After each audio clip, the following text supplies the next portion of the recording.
Hey everyone, welcome back to the Christmas Carol Countdown on iHeart Movies. My name is Jonathan North, and we finally made it to the end. With all the delays and things going on this month, I was beginning to think we weren't going to make it. In this episode, my cousin Sarah is back. We finally made some time to record last night after I got off work, and we're talking about the 1935 version of A Christmas Carol called Scrooge. This version stars Seymour Hicks and is the first full-length version with sound.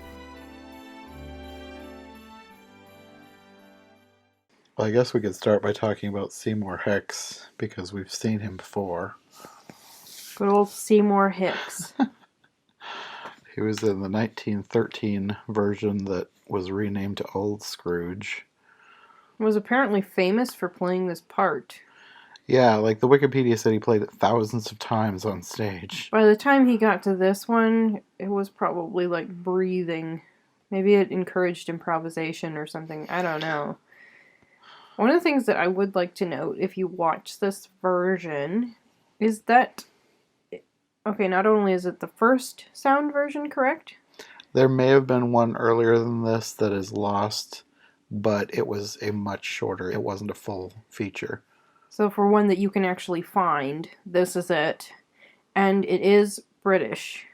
As somebody who has, grown up watching old movies from the 30s, when I heard their accent, at first I thought it was 30s speak or 30s movie speak, and then I realized there's a little something else going on in here. Well, apparently there is a British 1930s movie speak, because it's gonna be different from what you're hearing on the streets today, and it's interesting. So, if you are interested in the old accents and intonations, this is an interesting one to check out for that. And also a little bit of trivia, which you'll already know if you listen to the last episode. This version was actually in another version that I just watched. Oh, really? Yes, there was a version that I watched called It's Christmas Carol. And what, was she watching a little bit of this, or? Her mother was watching it. Oh, wow. And it was this version. It was the last version that I watched. It was like, this is such a weird coincidence, because this is the next one that we're doing. I haven't watched that one, but good for them for sticking an old version of Scrooge. Of course, maybe there was less danger of any copyright. I don't know. But that's just interesting. Yeah. I like that little twist. Yeah, I was like, what a weird coincidence to have this in the movie, and I'm doing that one in the next episode. This is taking me back to Alice and their weird, incorporations. Anyway, before no rabbit trail. Okay. We can rabbit trail. I don't care. No pun intended. Anyway, this starts with bad street music. It's kind of hard to figure out what on earth is going on with this street music. Are the players just tired and hungry and people haven't given them enough money? Or are they just setting a really pathetic tone for the beginning of the movie? Like, what is going on here? Because it goes on and on. It felt like it went on and on. You can even hear it in the background when they're in the shop. And it sounds terrible. So you're being forced to listen to this terrible music while this long beginning scene is going on. Yeah, the whole thing in the shop was very long. The bad street music does kind of cut out like partway through that, and then there's no music for a while, but thankfully it goes on a while, and then I feel like a lot of the scenes in this were really drawn out. Like, I would say that it was over 10 minutes in the shop at the beginning, and like every scene feels longer than other versions that I watched. I don't know why. Is that kind of is it a hangover from the days when the film was going so fast and was so jerky, or? I don't know. Or from theater, where they're really trying to hammer home what's going on? Are they giving us time to figure it out as if nobody knew what was going on with the story after it'd been around for about 80 years? I don't know. 90 years? More like 90 years, probably. A lot of the scenes felt like there was a lot more dialogue in them, But there were also scenes that they just added things. Like, after he leaves the shop, I think he goes to a restaurant, but then there's also these scenes of all these rich people, like going to a party, and I don't know what that was supposed to be. I don't think that's I in the book. I can't help but wonder if they were trying to contrast wealth with poverty. Well, it could have been, because there was one scene in there where all these chefs were cooking and throwing scraps to all these kids outside. Yeah. So he was trying to shed a light on poverty. Maybe that's their way of trying to communicate that more in the film. Note, these fancy chefs look like they're preparing a turtle. Yeah, I didn't even notice that. Sarah pointed that out. We rewound it to look again. It was like, yeah, I think that thing that I thought was a bowl has flippers. And I feel like they belabored the fact that they looked like they were tasting alcohol. And I Yeah, think it was supposed to be funny, but they kind of belabored it. yeah, I don't know whatever it was. They were tasting something, and the guy kept going back for more tastes. Which So my brain just had this little blip of like, wait, this was during Prohibition. It's like, wait, no, it's a British film. Probably nothing like that going on over there. No big deal. And even then, with a period film, they would have totally been having alcohol anyway. So, yeah. Anyway.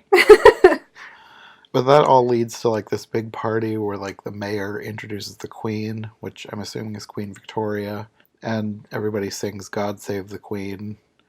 And really this all has nothing to do with the story. Not really. It sort of sets a historical context, but if you want to feel for. Was this written in 1843?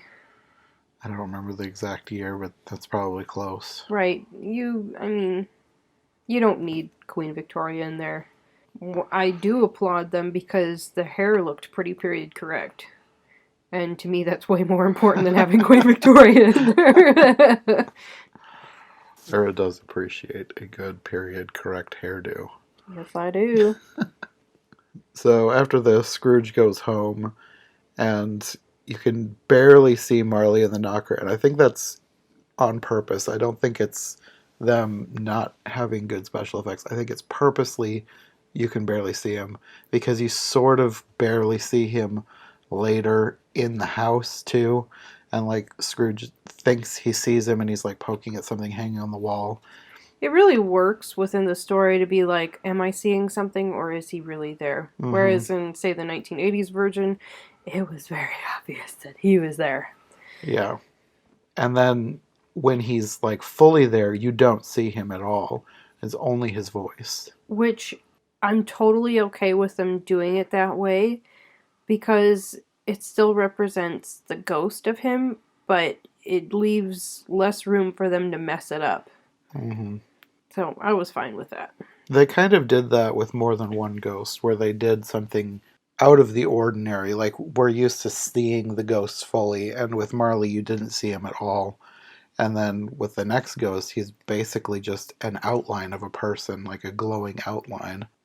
And they did his flashback story differently because, I mean, it really depends on the version how they do that. Whereas with this one, they don't flash back to childhood. You don't have the conflict with his father. I don't feel like they really had backstory on his sister and losing his sister. Mm-hmm. The focus is basically on his greed and how he loses his fiancée through his greed. Yeah. Because she can't stand the person that he's become. For all the scenes that they made really drawn out, this was like the quickest scene. Like, the Ghost of Christmas Past was barely there. They could have shortened other parts and added more detail in others, but they... Yeah.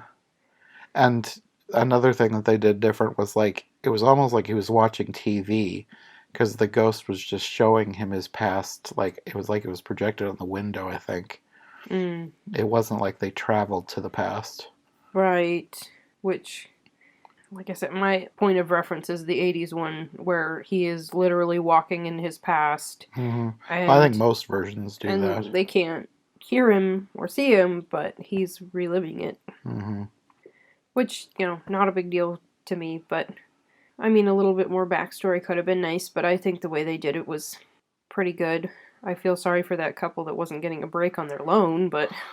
One of the things that the scene in the past does do different is it shows him what he missed. It goes and shows Belle with her husband. Which And you remember, though, they had in the 80s version. I just mean like most versions don't do this. Really? And I don't think so. Okay, well, I think it's a good add-in. Mm-hmm. Like, this is the way it could have been. Oh, my goodness. Yeah. But it was kind of weird because It there's was. so many children. It looks like she is running an 1840s daycare. Like, it literally looks like there might be a couple of dozen children running around. Yeah. Which, okay, time to nitpick. It doesn't make sense with my understanding of the story. Because the way the story gets portrayed, and maybe I just need to review the book, is that they had an engagement when they were very young, when they were both poor. Time passes, he changes, they're still not married, and she breaks off the engagement. It's not like she got married at 19 years old and had a ton of children. By the time she got married, I don't know if she would have had time to crank out as... Maybe I shouldn't put it that way. I don't know if she would have had time to birth all of those children portrayed in this version. Yeah, no, I don't think so. And it doesn't totally visually make sense. Whereas in the other version that portrays this, she maybe has 5 children. She totally had time to have a brood of children, just not a giant swarm. Not a giant swarm. Yeah, which, you know, I'm fine with people having a lot of children. I just don't think that she had time to have that many. They were having a party. Let's just say they were having a party and all the neighbor kids came over. Okay. That makes more sense, Solution. But they never said that. Yeah. You're just left to wonder what's going on with all these kids. And it's also a scene where her husband is saying that he has seen him and that his partner is near death. So you know that it's 7 years in the past. And so, bringing back the sad. But anyway, that's basically all that happens with past. Yeah, they leave out his family and his apprenticeship and yeah, all the things that, you know, that you could take into account shaping him as he is. So then he wakes up, finds Christmas present there in the feast. And then basically the main thing that they do is watch the Cratchits. Like, they spend a lot of time at the Cratchits' house. Another thing I want people to understand when they watch this version, the Ghost of Christmas Present does the whole reference to his brothers. When he says that he has over 1,800 brothers, take into account that the birth of Christ would have been over 1,800 years before that. So it's every Christmas that he's talking about as a Ghost of Christmas Present. So if you hear that line and it's confusing, just, no, it's not. You're welcome. I think you told me this the last time we recorded one of these last year with the 80s version. In case anybody missed that episode and you hear that line and you're like, what? I think I was surprised because I never understood that line until you explained it. And now, we're in the 2000s, so it's like, huh? What? No. But at the time, yeah, over 1,800. Well, now there's over 2,000 brothers and sisters. Or brothers. Did he say brothers and sisters? I don't remember. I think he just said, like, brothers. Yeah. Either way, there's now over 2,000 of them. And they must die every year or something because they're only there for the present. I don't know. Unless they just all accumulate and they're all hanging out somewhere in some other dimension with their creepy, emaciated children under their robes. I don't know. Or, I don't, yeah, anyway. There's a thought for you. Don't spend too long on it. We could start a Christmas Carol theory channel. Oh my goodness. Talking about all the theories of how the ghosts work. Yes. Yes, like me the other day wondering how you could possibly annihilate the creepy rabbit from the Czech Alice in Wonderland version. Anyway. Anyway, they're at the Cratchits. There's a lot more conversation. It was kind of interesting watching them set the Christmas pudding on fire, which was not something that Americans are familiar with. Just know that they use booze and they light it on fire, and British people like it.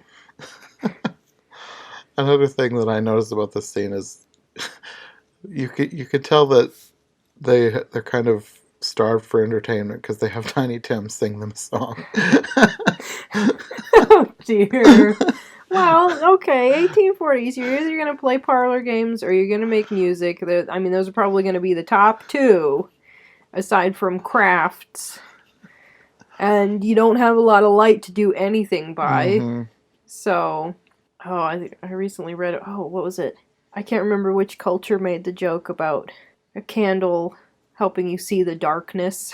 So, 1840s, Tiny Tim was looking pretty good for a solo. And he sings Hark the Herald Angels Sing, and then that turns into like a far off choir. And then I don't know if this is in the book or not, but Scrooge and Present just start going around watching other people have Christmas. Like you can see like silhouettes in the windows. They like go to a lighthouse, they go to a ship. Was that in the book? I don't know, but there was a similar scene in the version that I reviewed with Eli from the 70s, the animated version. So I don't know if the 70s version was taking inspiration from this, or if there's a scene from the book that just never gets included in other versions. It's been some years since I read the story, and things slip through the cracks in your mind. So, It's not, I do not do an annual reading of this. I am not that hardcore. It's an interesting story. It's a very historically interesting story, and it's a moving story, but I do not feel compelled to have an annual reading. But that's one thing that it's just interesting that it showed up in two different versions, similar. Like it wasn't exactly the same, but it was similar enough that it makes me wonder. Yeah, like, but where did it come from? We've had a similar thing go on with Alice, where there's this subplot between, what is it, the Duchess and the Duchess and the rabbit have a thing. And you find out, well, this was it a play version written later on? Yeah, I think so. And we don't, all that to say, we don't know. One of these days, we'll get a copy of the book and look it up, but right now we don't have a copy. If you've just read A Christmas Carol and you know the answer, please leave a comment. At the end of all this, they visit Fred's house, and you watch them do the thing where they're telling jokes and riddles and things and laughing. Laughing at Scrooge. Yes. This one, they were particularly uproarious in their laughter at Scrooge. And the scene ends very weirdly with Christmas Present laughing with them, and there's like flames around his face, and it's kind of creepy, and I was like, what is going on here? Which, honestly, this is one of the less creepy versions that you could watch. So the fact that they kept it to that. Whereas, oh my goodness, it's so poignant. Forgive me, I'm going to reference the 80s one. Because they end that scene where they're still playing similes. And the simile that they end on is silent as. And finally somebody guesses the grave. And then they switch over to this dark, impoverished place with these people struggling. And it's like, oh. It's so good. Oh my goodness. Mm-hmm. But then with all this laughter and then creepy laughter, Scrooge wakes up. And he's kind of laughing in his sleep, and I don't know if it's like laughing in fear or what, but then you get another creepy thing with the shadow of the hand going across his face, which is really effective. And I was getting creeped out and probably looking away, but I want to give them kudos. It was just like a regular chunky man hand. Yes, that's creepy, but if you've seen the bony, abnormally long finger, I mean, okay. Like the Muppet version. No, I grew up with that 80s one, and the hand on there, it's just like this. Which you can't see me doing, but it's like limp, and the fingers are kind of hanging down, and the pointer finger is abnormal. It looks abnormally long, and it's that it's like some creepy puppet thing, but that is one of the scariest things that I've ever seen on film. You get him and that giant crow together from that Alice version.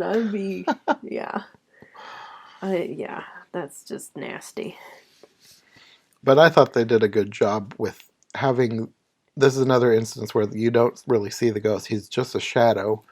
But I thought it was really effective the way that they did that. I appreciated that he was still a disturbing character, but he wasn't as disturbing. Not nearly as disturbing as he could have been. Mm-hmm. It was also interesting that it wasn't like they traveled to the future. It was sort of like his shadow was a portal through which Scrooge saw the future. Which I don't know that I even grasped that while we were watching it.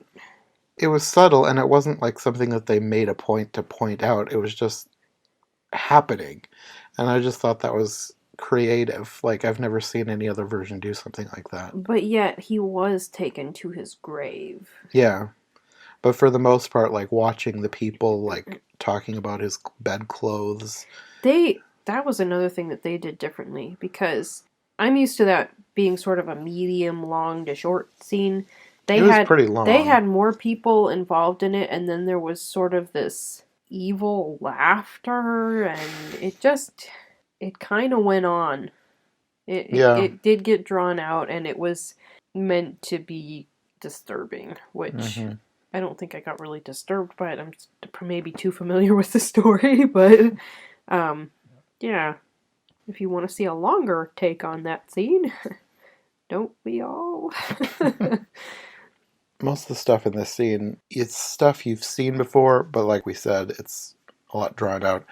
The biggest difference is that you see Tiny Tim's body, like, lying on the bed in the house. Right, when he wants to see emotion connected to death. Yeah. And I don't know where the funeral industry was in the 30s, but back in the day, it's extremely plausible for them to have his body in their house, if I understand correctly from a historical perspective, because the family was probably primarily responsible for the funeral, and you could have had people over to your house to see the body, and the family would have been preparing the body for burial. It's not like we know it today, and I can't speak specifically to the English culture of the times, but I'm thinking that is what was going on. They did make his body look too neat to be real. It's not the way it would have been back then. They probably would have had a cloth tied around his head to keep his jaw from hanging down, and stuff like that. But they've just made him look very sweet and precious and perfect. And his father kisses him on the forehead, which I found kind of, but whatever, I guess. There will be a divided camp on who is okay with kissing a dead body and who is not okay. I won't do it. Yeah, I never have. I have seen it in real life. Oh, really? Yep. I was at a funeral, and yep. Okay. And if the person died of a disease, please do not do that. Ugh. I wasn't even thinking of that. I was just thinking of the creep factor. People have been cultural, and if you get the right culture that is not aware of how disease can spread, they can be kissing a body that has a disease. Please do not do that. Because then you can get the disease. Oh, the rabbit trails we go on. I just saved like 50 people's lives here, okay? I don't have these kind of tangents with my internet friends. Okay. That's not a bad thing. I think it makes ours more interesting. Right. No apologies here. But Tiny Tim did not have a disease, and he was an actor. Oh, dear. And the future wasn't set in stone, so he didn't actually die as a child. That's even true. if he was real. That's true. Anyway.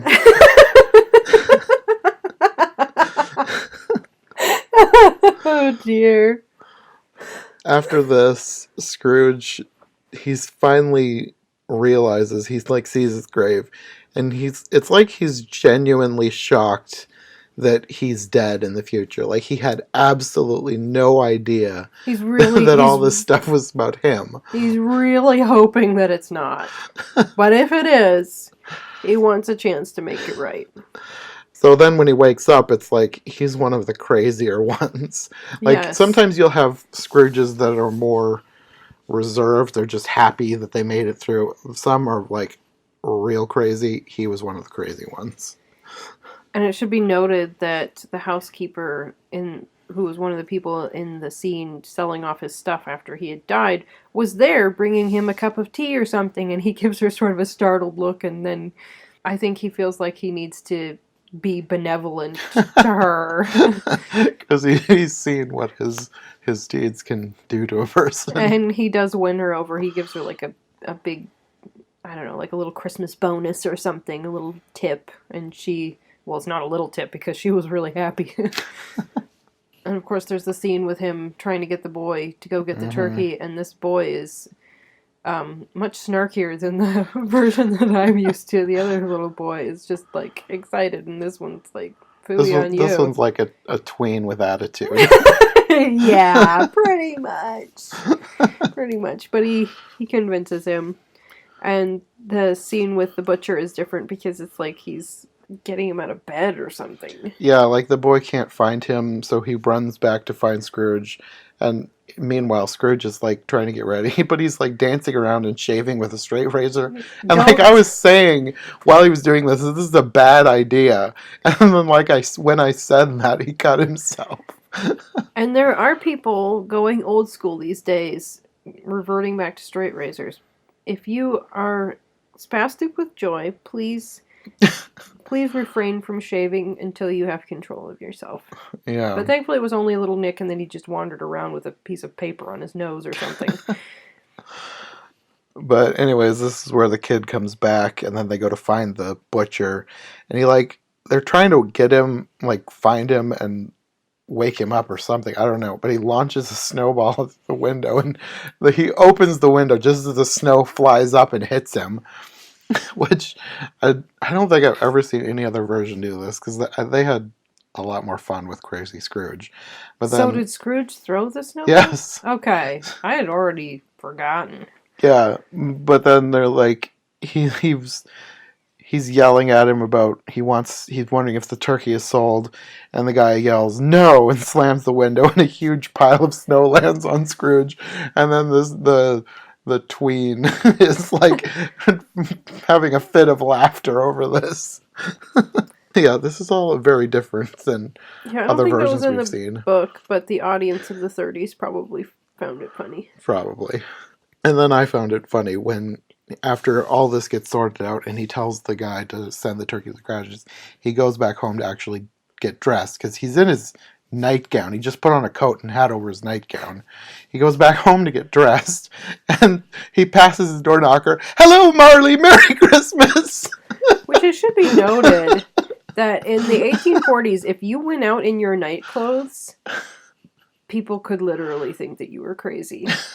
Because I remember reading about Mark Twain. I don't know if he was just going out to get his mail in probably his robe and night clothes, but they were willing to designate that as maybe genius rather than insanity. They were willing to give Mark Twain a pass for wandering out in his jammies.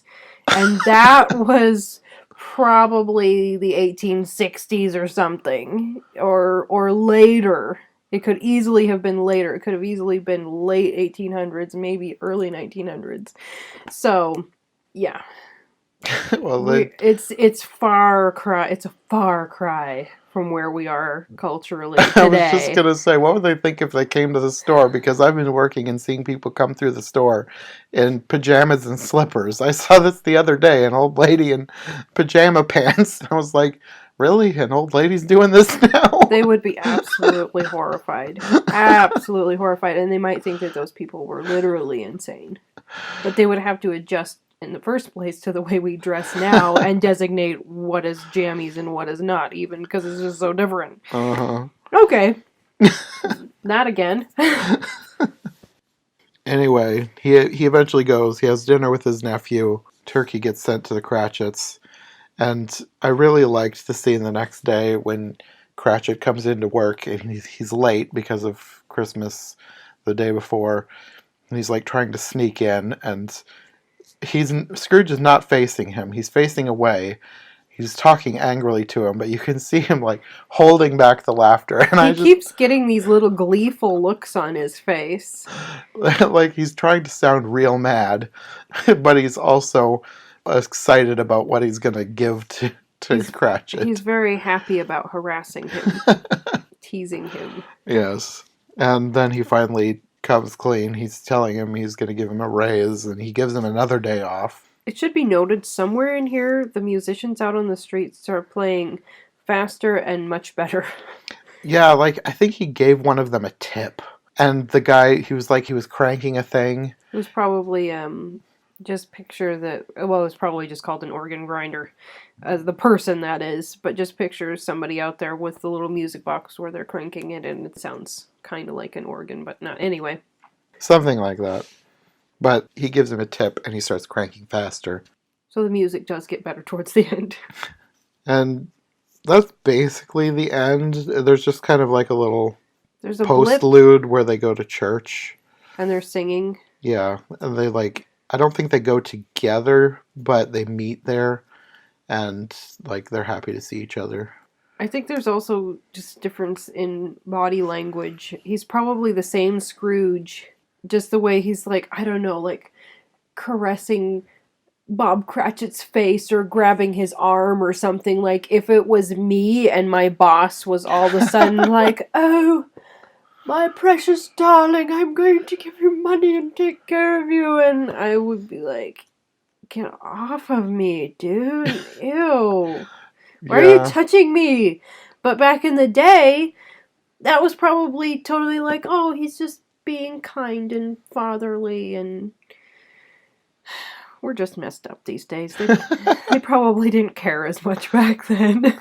I'm guessing. And it was probably also maybe I'm making this up, but I can't help but wonder if he was slightly hammy about it because of the theater experience and trying to communicate that emotion. Yeah, probably. That probably had something to do with it. So he just seems kind of hammy in his affection for Bob. Mm-hmm. But it's the times, I think. So yeah, it ends on a happy note where he's obviously repented, and it's kind of emotional for him at the church, and things are going well. And that's basically it. That's the end of the movie. And it takes a while to get there. Yeah. How long is that? An hour? It's over an hour. I think it was at least an hour and 15. Probably closer to an hour and 20. One of the longer, older versions. Yeah. Which we've run into before. If they paced it differently, it would be different. But they did draw different things out. So it feels kind of long. But no, I'd say it's a pretty good version. Mm-hmm. I'm not going to totally throw that one on the ash heap. Because I think it's a decent version. Yeah. And it's a historically interesting version. Mm-hmm. And if you just want something on in the background, say you're decorating the tree and you want some Scrooge on, that's probably a good one. Yeah, especially for some of those long drawn out scenes. Sure. And you don't have to pay attention. Sure. Yeah.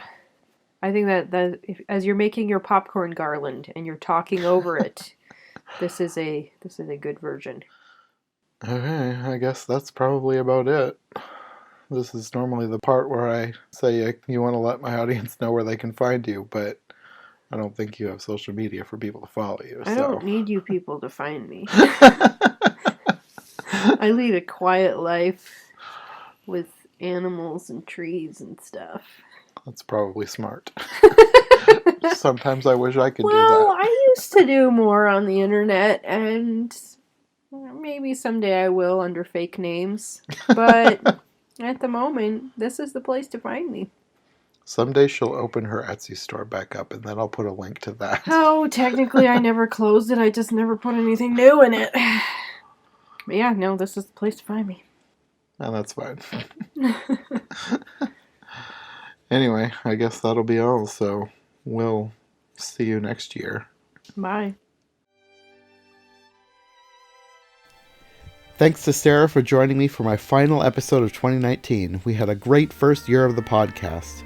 Even though I don't add the episode numbers to the titles anymore, this was technically episode 42, and that's not counting the interviews and bonus episodes. I've read that half of all podcasts don't even make it to 15 episodes, and we've already basically tripled that, and it's only the first year. I think I'm going to take a couple weeks off as we get into January, but when we return, Sarah will be back, and we'll have a completely different kind of episode for you. We've actually filmed a full-length Q&A. I've done this kind of episode with new guests before, but I've never done one for myself, and never with Sarah, so we thought we'd take some time to let you get to know us a little bit better. And beyond that, we've got a lot of fun things planned for next year, so we'll see you then. Thanks for listening, and Happy New Year!